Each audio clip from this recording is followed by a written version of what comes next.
grew up on a small farm. I could go where I wanted. Just being able to explore on your own, that gave me, I think, very early appreciation of the woods.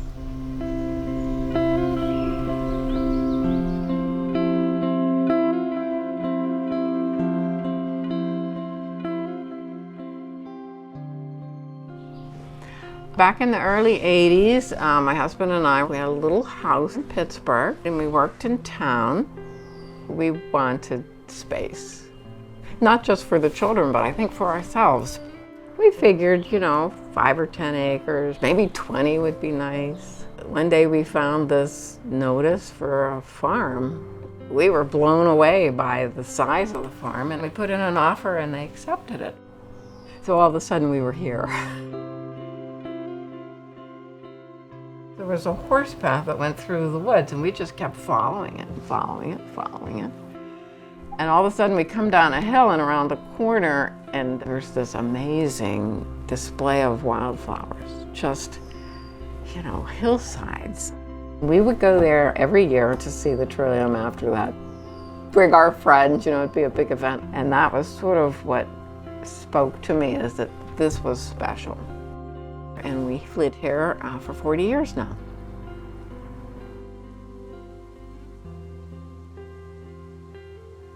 We didn't realize for quite a while what a big problem invasive species were. They just started popping up everywhere. And, I really felt like kind of lost. I knew they needed to come out, but that's not easy to do.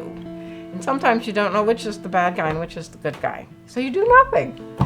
And I have to admit, I did a lot of years of doing nothing when I should have been more active. For a long time, people would come to the door and say, "We're a timber company, we'd like to harvest your woods." I tell them, "No thanks, we want to keep our woods as woods." One fall day, I see a billboard I hadn't noticed before. It said, "The Family Forest Carbon Program, let your woods work for you." And I call my husband and I say, "We gotta check this out. Here's somebody that wants to keep our forest as a forest and let it be a forest." Our primary issue is we have a long history of over-harvesting our forest in our Appalachia region. But what has come after the harvesting is the invasive plant species that have moved into the area. So we're trying to get landowners to change their harvesting behavior.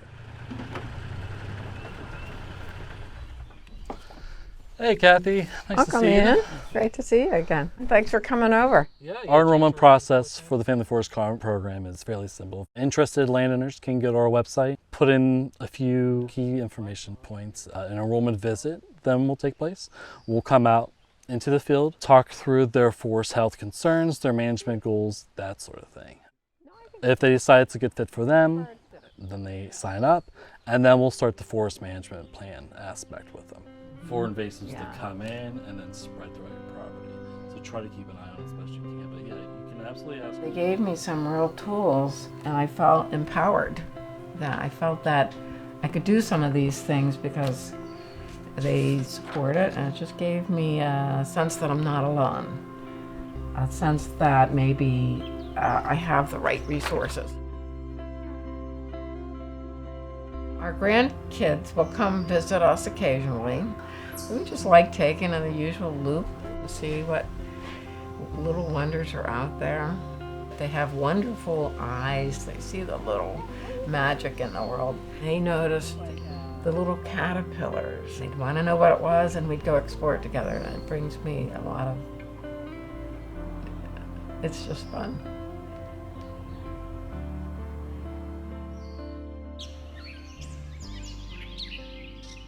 Plant material capture carbon dioxide.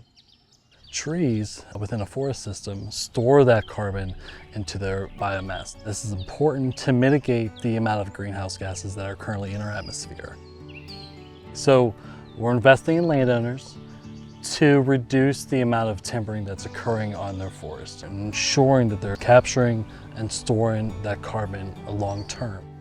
The Famous Forest Carbon Program utilizes voluntary carbon markets to incentivize landowners to implement more sustainable forest management practices while also getting paid to do so.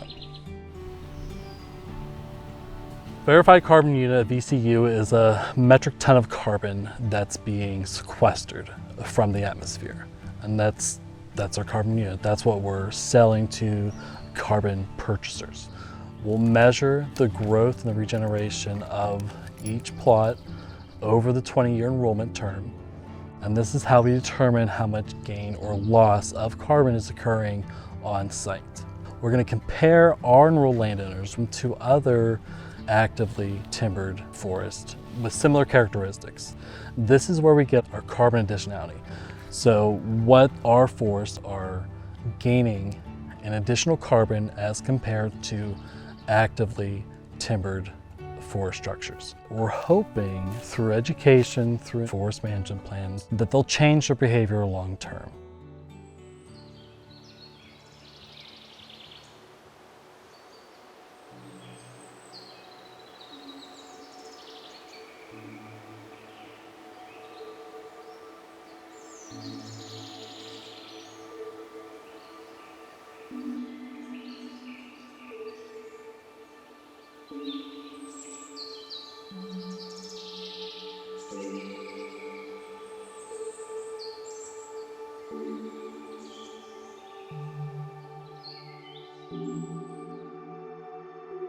I think that the Family Forest Carbon Program is not all about carbon. I always tell my family and friends, I'll let them take care of the big things. I'll take care of the little things. And the little things are trillium.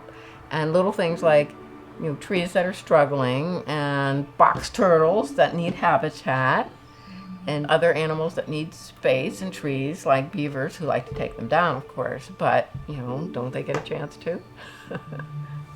Woods are a habitat, not just a pile of lumber. It's a system, and we need to keep that system healthy.